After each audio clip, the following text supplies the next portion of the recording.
Bonjour, je suis Perscocart et je vais vous montrer en quoi consiste l'abonnement Tracker. Alors pour accéder à votre abonnement, une fois que vous êtes abonné, vous vous connectez au site en introduisant votre login, votre mot de passe. Si vous avez oublié l'un ou l'autre, vous cliquez sur cette option et vous recevrez les instructions adéquates. Nous entrons sur le site avec le login et le mot de passe et nous voyons que nous disposons d'un abonnement Tracker.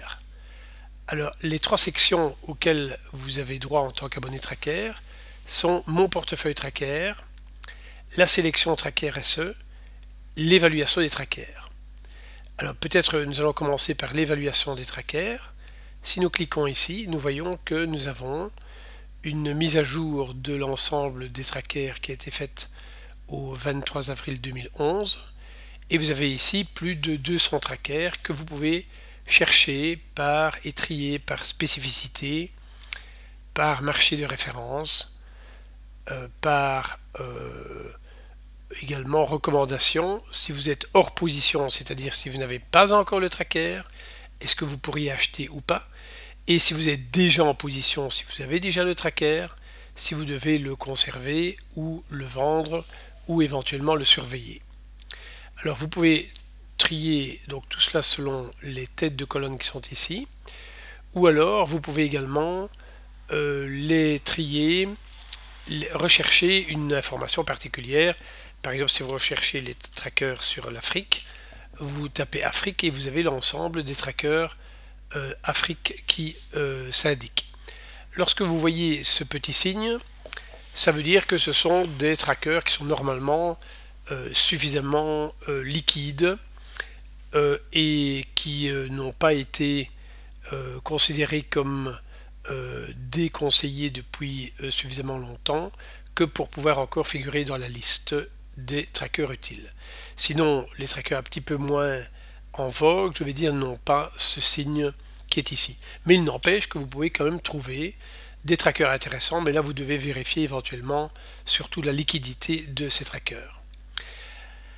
Alors, lorsque vous dites, bon, ben, par exemple, le tracker Lixor ETF South Africa qui est ici, il m'intéresserait de le suivre, vous l'ajoutez à votre portefeuille, vous cliquez sur Ajouter au portefeuille, et dès lors, vous avez dans votre portefeuille, qui est donc la rubrique qui est ici, nous avons un seul tracker qui est introduit, et vous voyez que les recommandations pour ce tracker, lorsqu'on est hors position, sont liste d'attente, et si vous l'avez déjà depuis quelque temps, vous voyez les 4 dernières semaines de recommandations. Donc le 2 du 4 s'était conservé, le 9 du 4 s'était conservé, le 16 du 4 s'était surveillé et le 23 du 4 s'était conservé à nouveau. Éventuellement, si vous allez voir plus d'infos, vous allez voir l'évolution de ce tracker sur un mois, 6,92%, 6,92% contre la performance des marchés qui a été sur le dernier mois de moins 2,30%. Sur les derniers 5 jours, nous avons une variation de 2,25% et nous avons différentes informations telles que les DFB, la liquidité qui peut être approchée par le risk number, pour cela référez-vous au glossaire, etc. Nous revenons au portefeuille et de là nous allons passer à la sélection Tracker SE qui est en fait la sélection que nous mettons à jour chaque semaine. Vous voyez ici c'est le bulletin numéro 12 en date du 4 du 4, donc il y a à peu près un bulletin par mois. Et vous voyez le 1er avril nous avons fait certaines opérations. La prochaine mise à jour est annoncée pour le 30 avril ou plus tard, mais si des mouvements se font avant cette date, vous serez informé par votre messagerie, par un email, pour autant que vous ayez coché la case adéquate dans votre compte, donc la rubrique Mon compte qui se trouve ici. Alors vous voyez actuellement nous avons 5 trackers en portefeuille, voici leurs performances respectives, et vous voyez les dates d'achat, les prix d'entrée, et la valorisation à la date du 21 avril ici. Vous voyez également l'évaluation des trackers qui est donnée selon ce code de couleur.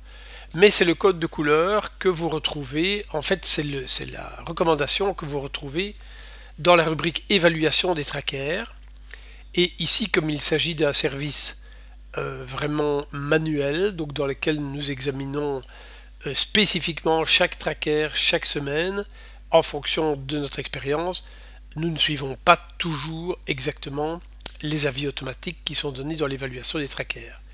Par exemple, EGAP ici ne sera pas nécessairement vendu ce lundi à l'ouverture des marchés. Enfin, cela, seuls les abonnés, bien entendu, le sauront puisque l'instruction leur en est donnée. Alors, si des trackers sont à acheter pour la séance prochaine, vous voyez ces trackers qui apparaissent dans le cadre vert. Et ensuite, en descendant, vous voyez également les trackers qui ont déjà été vendus. Et vous pouvez choisir, ici ce sont les trackers qui ont été vendus depuis le 1er janvier 2011. Vous pouvez remonter à d'autres dates en cliquant sur ce calendrier et en choisissant la date qui vous convient. Vous verrez alors l'entièreté de l'historique. Également ici, vous pouvez afficher toutes les positions qui ont déjà été liquidées. Voilà, vous avez également le return du portefeuille qui vous est donné chaque semaine. Actuellement, vous voyez que sur un portefeuille que nous avons fixé arbitrairement à 10 000 euros, nous avons 10 847 euros qui ont été investis, donc exposés au marché par l'achat de tracker. Il nous reste une trésorerie de 69,10 euros et la valeur actuelle du portefeuille est de 10 916 euros pour une valeur initiale de portefeuille de 10 000 euros, ce qui nous fait un return depuis le 1er octobre de 916 euros ou de 9,2%. Vous pouvez également visiter des archives au 31 mars, au 28 février, etc. de manière à pouvoir éventuellement retourner dans l'historique des opérations.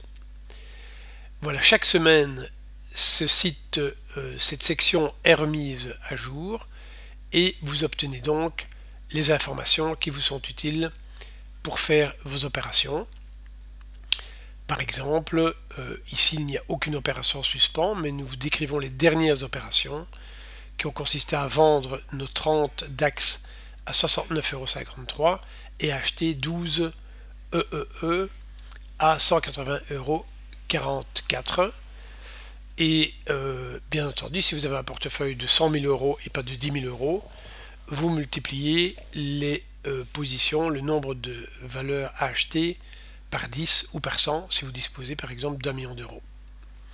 Voilà, nous avons passé en revue les 3 sections, évaluation des trackers, sélection tracker SE et mon portefeuille tracker. Je vous souhaite d'excellentes opérations avec nos trackers. À une prochaine fois.